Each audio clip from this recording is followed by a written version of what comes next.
चलिए तो fundamentals of partnership deed से नेक्स्ट और इम्पोर्टेंट टॉपिक डिस्कस करते हैं थ्योरेटिकल पार्ट में, calculation of interest on capital.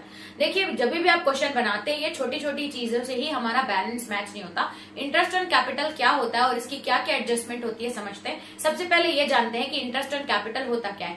जब भी पार्टनरशिप बिजनेस में पार्टनर एंटर करते हैं तो वो कुछ पैसा लगाते हैं बिजनेस में, कुछ पैसा कैपिटल लेके बिजनेस में आते हैं। तो जब वो पैसा बिजनेस में लगा रहे हैं उसको कैपिटल बोला जाता है, और उसके बदले वो जो पैसा उन्होंने लगाया है उस पे उनको कुछ इंटरेस्ट मिलता है जिसको इंटरेस्ट ऑन कैपिटल बोला जाता है। यानी कि उनकी एक्सपेक्टेशन रहती है कि अगर वो उन्होंने पैसा लगाए हैं तो उनको कुछ बराबर इंटरेस्ट मिले।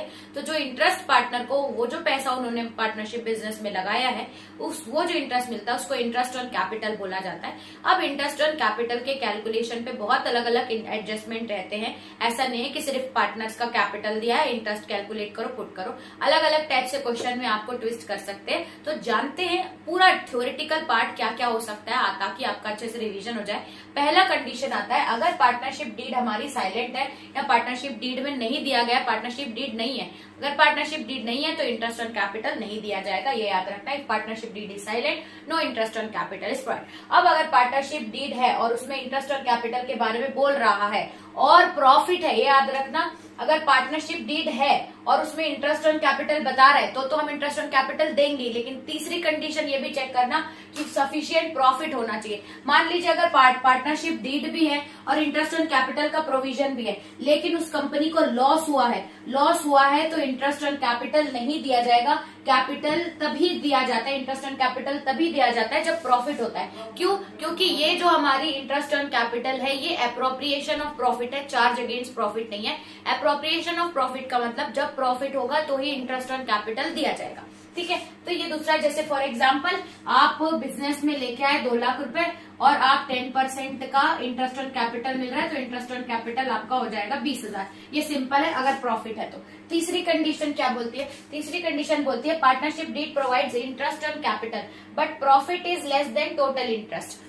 ये कंडीशन के क्वेश्चन आपको सबसे ज्यादा मिलेंगे। अब इस कंडीशन के क्वेश्चन में आपको क्या समझाने जा रहा है कि मान लीजिए आपने इंटरेस्ट ऑन कैपिटल एक जन का हुआ 10,000 रुपए और एक जन का हुआ इंटरेस्ट ऑन कैपिटल 20,000 रुपए। ठीक है, लेकिन आपका जो टोटल प्रॉफिट है वो कम है। क्या दिया है? But profit is less then the interest. Interest जितना हो रहा है प्रॉफिट उससे कम है।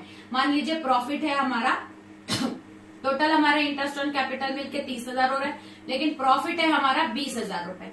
तो इस 20,000 है ये 30,000 है। तो जब प्रॉफिट से ही तो हम इंटरेस्ट देते हैं ना, एप्रोप्रिएशन ऑफ प्रॉफिट। लेकिन आपका जो प्रॉफिट है वो 20,000 है, लेकिन इंटरेस्ट ऑन कैपिटल कितना है? 30,000। तो जब हमारा इंटरेस्ट ऑन कैपिटल ज्यादा हो लेकिन प्रॉफिट कम हो, प्रॉफिट इज लेस, तो क्या करते हैं? हम रेशो में बांटते हैं। यानी कि आप इंटरेस्ट ऑन कैपिटल का रेशो लो, कितना रेशो है? अगर रेशो में कैलकुलेट करेंगे तो ये 1:2 आ रहा है। ठीक है, 1:2 आ रहा है, 1:2। अब जितना भी अमाउंट है, जो भी प्रॉफिट है 20,000, इस 20,000 को हम 1:,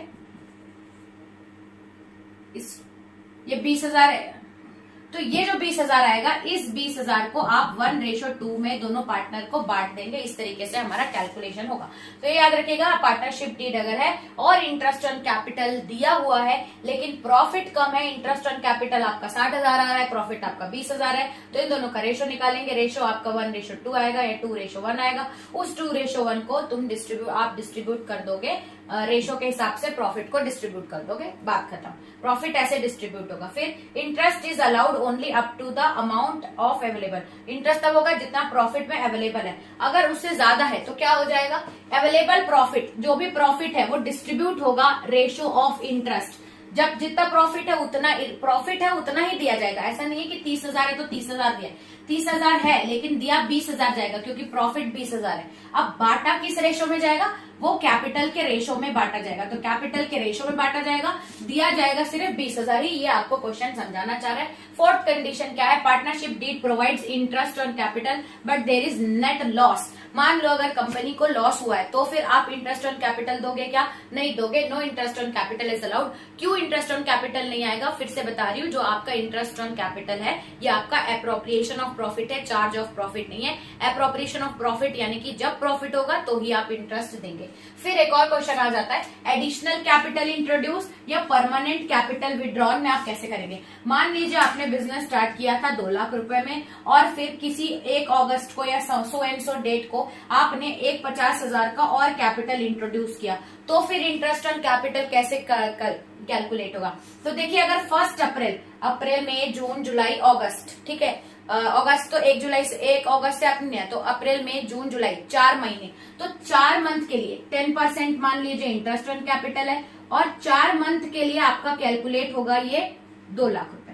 फिर आपने 1 अगस्त तक 50,000 और लेके आए, तो अब ये जो 50,000 एक्स्ट्रा कैपिटल इंट्रोड्यूस हुआ है, तो अगस्त से लेके मार्च तक न्यू सेशन रहेगा। अगस्त सितंबर अक्टूबर नवंबर जनवरी, अगस्त सितंबर अक्टूबर नवंबर दिसंबर जनवरी फरवरी मार्च, ये आपका 8 महीने हो रहे हैं। तो कई लोग क्या करते हैं, 50,000 का 10% और इंटू 8/12 कर देंगे। ऐसा नहीं करना है। अब जो एडिशनल कैपिटल है, पहले 2 लाख था, लेकिन बाकी बचे हुए 8 महीने साल के 2 लाख तो है ही, लेकिन 50,000 और आ गया, तो जो बचे हुए महीने हैं उस पे रेट तो 10% लगेगा, लेकिन जो आपका टाइम है वो 8 महीने हो जाएगा, और जो अमाउंट है पहले 2 लाख था, 50,000 और इंट्रोड्यूस करे तो वो 2.5 लाख हो जाएगा। यानी कि आपको इंटरेस्ट के साथ साथ टाइम को भी लेके कैलकुलेट करना है। टोटल 12 मंथ्स लेने हैं। फिर आता है परमानेंट विड्रॉल। अगर आप पैसा परमानेंटली विड्रॉ कर रहे हो, मान लो आपने 2 लाख था, 2 लाख 4 महीने चलाया, फिर आपने 50,000 हटा दिया, बिजनेस से 50,000 हटा दिया, तो ये तो बाकी बचे हुए 4 महीने का कैलकुलेशन होगा। बाकी जो 8 महीने होंगे उसमें आपने 50,000 परमानेंटली बिजनेस से निकाल लिया, तो फिर आपका जो इंटरेस्ट कैलकुलेट होगा वो 1.5 लाख पे होगा। 1.5 लाख का 10% और बाकी बचे हुए 8 महीने और 12, इस तरीके से होगा। यानी कि आपने टोटल एडजस्टमेंट सीखे इंटरेस्ट ऑन कैपिटल। पहला, अगर पार्टनरशिप डीड नहीं है तो आप इंटरेस्ट ऑन कैपिटल नहीं देंगे। उसके बाद अगर पार्टनरशिप डीड बताती है और प्रॉफिट है तो ही आप इंटरेस्ट ऑन कैपिटल देंगे। तीसरा, अगर प्रॉफिट कम है, इंटरेस्ट ऑन कैपिटल का अमाउंट ज्यादा है, तो इंटरेस्ट ऑन कैपिटल के रेशो में जितना आ रहा है वो उतना प्रॉफिट आप डिस्ट्रीब्यूट कर दीजिए, प्रॉफिट के हिसाब से चला जाएगा। फिर अगर नेट लॉस है और इंटरेस्ट ऑन कैपिटल देना है, आप नहीं देंगे, क्योंकि interest on capital appropriation of profit होता है।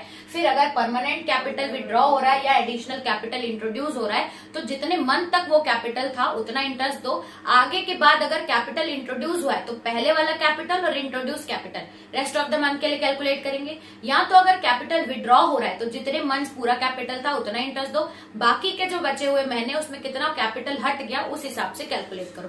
तो ये मैंने आपको इंटरेस्ट ऑन कैपिटल की कंप्लीट रिवीजन और क्या क्या एडजस्टमेंट हो सकती है वो मैंने बताया। चलिए आगे वीडियो में चलते हैं और नेक्स्ट वीडियो में हम देखते हैं कि ये मैनेजर्स कमीशन और पार्टनर्स कमीशन की क्या कैलकुलेशन होगी।